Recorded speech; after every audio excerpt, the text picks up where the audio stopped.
ကျွန်တော်ရဲ့မိတ်ဆွေများအခုမြင်တွေ့ရမှာတော့ပကံရှေးအောင်ရှင်ကြီးမှုနယ်မြေမှာရှိတဲ့စင်ပြူရှင်ကျောင်းတိုက်ကြီးပဲဖြစ်ပါတယ်ဒီစင်ပြူရှင်ကျောင်းတိုက်ကြီးอ่ะဆိုရင်နှစ်ပေါင်း690ကျော်ကြာမြင့်နေပြီပဲဖြစ်ပါတယ်တတိုင်းနှစ်ထပ်ကာရန်ထားပြီးတော့အတွင်းမှာဆိုရင်ပေါ့နော်ဒါတတိုင်းဝင်လန်းလေးဖြစ်ပါတယ်အတွင်းမှာဆိုရင်ဖျားတိမ်ကျောင်းပြတ်သက်နောက်ပြီးလို့ရှိရင်ရှေးခေတ်ပထိုးပုံစံများလည်းရှိပါတယ်ထေရဝါဒဗုဒ္ဓတက္ကသိုလ်ကြီးအဖြစ်နဲ့တိစောက်ထားတဲ့ကျောင်းကြီးလည်းဖြစ်ပါတယ်ခင်ဗျာယဟန်ငယ်များလည်းတရင်သုံးခဲ့ဟန်ရှိပါတယ်စင်ပြူရှင်မိဖုရားကြီးကအထဲမှာကျောင်းဆောင်တစ်ဆောင်ထပ်မံဆောက်လုပ်ထားတဲ့အတွက်စင်ပြူရှင်ကျောင်းဟုလည်းခေါ်သမုတ်ကြပါတယ်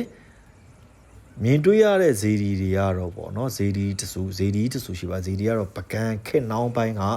တိဆောက်ခဲ့တဲ့ဇေဒီကြီးလို့ကြားသိရပါတယ်ကပီးမှတ်တမ်းများအရာတော့နှစ်ပေါင်း690ကျော်ကြာမြင့်နေပြီဖြစ်တဲ့နှစ်ထပ်တိုင်းကကျောင်းကြီးပဲဖြစ်ပါတယ်အထဲမှာရေကန်တွေလည်းရှိပါတယ်တိမ်တွေလည်းရှိပါတယ်ကျောင်းတွေလည်းရှိပါတယ်ကျောင်းဆောင်တွေလည်းရှိတယ်ပေါ့နော်ရေကန်ဆိုလည်းနှစ်ကန်ရှိပါတယ်နောက်ပထိုးတော်တွေလည်းရှိတယ်ဒါကတော့စင်ပြူရှင်ကျောင်းမှာရှိတဲ့ဖျားကြီးပဲဖြစ်ပါတယ်အင်္ဂါသာသမီများအင်္ဂါနန်းနဲ့စတဲ့သူများအတွက်မိမိရဲ့ဖုံးကန်တွေကြီးမြင့်ခြင်းယာဒူးဂုံတိန်တွေကြီးမြင့်ခြင်းလက်သက်ပကာရတွေကြီးမြင့်ခြင်းတွားရောက်စီရင်ကြောတင်တဲ့ဖျားကြီးလည်းဖြစ်ပါတယ်စင်ပြူရှင်မိဖုရားလူရန်ခဲ့တဲ့ဖျားဖြစ်တဲ့အတွက်မိဖုရားတို့ရဲ့ဖုံးတကုတ်ကိုရရှိခံစားစံစားနိုင်စေမှာပဲဖြစ်ပါတယ်အဲ့တော့မိမိအနေနဲ့အင်္ဂါသာသမီဖြစ်ခဲ့မယ်ဆိုရင်ပကံရှေးအောင်ရှင်ကြီးမှုနေမျိုးရောက်တဲ့အခါစင်ပြူရှင်မိဖုရားကြီးစောက်လုပ်လူရန်ခဲ့တဲ့စင်ပြူရှင်မြတ်စွာဘုရားကြီးကိုတွားရောက်ဖူးမြော်ကြောကြရင်နဲ့မိမိတို့ရဲ့ကံကြမ္မာအလှည့်အပြောင်းအတွက်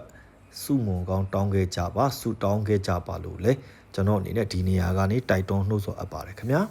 အတွင်းဖျားတဆူလုံးကိုလှည့်လည်ရိုက်ကူးပြသပေးသွားမှာဖြစ်တဲ့အတွက်ကိုယ်တိုင်ကိုကြတွားရောက်ဖူးမြော်ရတယ်လို့ခံစားရမှာဖြစ်တဲ့အတွက်ဗီဒီယိုလေးကိုစုံအောင်ကြည့်ရှုပေးဖို့ကိုလည်းအားလုံးကိုအလေးနဲ့အထားတိုက်တွန်းနှိုးဆော်အပ်ပါတယ်ဒီစင်ပြူရှင်ဖျားကြီးမှာတော့ပကံခင်နှောင်းအမှုပညာလက်ရာများကျန်ခဲ့ပြီးနိုင်ရန်စေးပကြီးများလည်းရှိပါတယ်မတမာရူတို့ရဲ့ခွာချစ်ယူဆောင်သွားမှုကြောင့်တချို့အင်္ဂရီများဟာပြတ်နေပြီးနန်စေးပကြီးများဟာလည်းပြတ်နေပြီဖြစ်ပါတယ်နောက်ပြီးတော့ဒီကျောင်းကြီးထဲမှာအရင်ကပေါ့နော်စီမံအုပ်ချုပ်မှုညံစီမံအုပ်ချုပ်မနိုင်နေခဲ့တဲ့အချိန်ကမဖွဲမရပြုတ်လုပ်ထားတဲ့အတွဲများလည်းရှိတဲ့အတွက်ထိုသူတို့၏အညစ်အကြေးများကိုထုံးများဖြစ်တုပ်ရတော်၎င်းပေါ့နော်ဒီရေများဆေးချရတော်၎င်းပေါ့နော်ရှင်းလင်းခဲ့ရတဲ့အတွက်နိုင်ရန်စေးပကြီးတွေကပြတ်သွားရခြင်းလည်းဖြစ်ပါတယ်ဒီဖျားပုံစံတော့နှစ်ထပ်ဥမင်ပေါက်ဂူဖျားမျိုးဖြစ်ပြီးတော့အပေါ်မှာအရင်ကတော့ပေးလူတွေကိုပေးတတ်တယ်ပေါ့နော်တဆင့်ခံအုပ်ရှိပါသေးတယ်အခုကတော့ဒီဖျားရဲ့ကြက်ခိုင်မှုပုံကိုတီးပြီးတော့အပေါ်ပေးမတတ်တော့ဘူးလို့သိရပါတယ်အခုမြင်တွေ့နေရတာတော့ဗကန်ခင်နောင်းနိုင်ရန်စေးပကြီးကားများလက်ကြံပကြီးကားများပဲဖြစ်ပါတယ်အဲ့တော့ကျွန်တော်အနေနဲ့ပြောချင်တာတော့အထူးသဖြင့်အမျိုးသမီးများအနေနဲ့ပေါ့နော်မိမိရဲ့ဖုံးတကိုအာနာဩဇာပြီးလို့ရှိရင်မိမိရဲ့ယာရုဂုံတိန်စီဝါရီများဘယင်မတပါးကဲ့သို့ဖြစ်တည်လာစေရန်ပကံကိုရောက်ခဲ့ပါကဤစင်ပြူရှင်မိဖုရားကြီးလူဒန်းကိုးကွယ်ခဲ့တဲ့စင်ပြူရှင်ဖုရားကိုတွားရောက်ဖူးမြော်ကြောကြပါလို့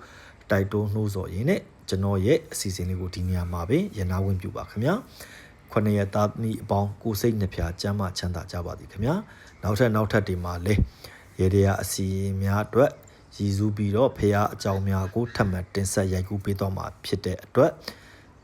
ကျွန်တော်ရဲ့ TikTok အကောင့်လေးကို